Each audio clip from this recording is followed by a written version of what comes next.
फ़कीर बंदा, गरीब बंदा ढूंढते ढूंढते उसकी निगाह एक नाली पर पड़ी, गंदे पानी पर पड़ी, निजासत पे पड़ी, और उस निजासत में उसे वो हार चमकता हुआ नजर आया।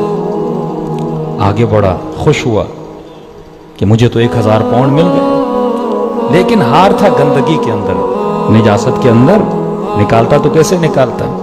इसने एक लकड़ी ली और लकड़ी से उस हार को निकालने की कोशिश की, लेकिन जितनी लकड़ी उस गंदगी में मारता रहा, लेकिन हार निकल नहीं रहा था, नजर आ रहा था, निकल नहीं रहा था। इसने कहा शायद लकड़ी से नहीं निकल रहा, खुद उतरा, पाँव गंदे किए, कपड़े गंदे किए, पाँव से निकालने की कोशिश की, नहीं निकला, हाथ से निकालने की कोशिश की, नहीं निकला। ये मबहूत तो परेशान, ये हो क्या रहा है? नजर आ रहा है लेकिन निकल नहीं रहा है। कपड़े गंदे कर दिए, वजूद गंदा कर दिया। इतने में एक फकीर और दरवेश वहां से गुजरा। इसने कहा किसी से मदद ले लूं।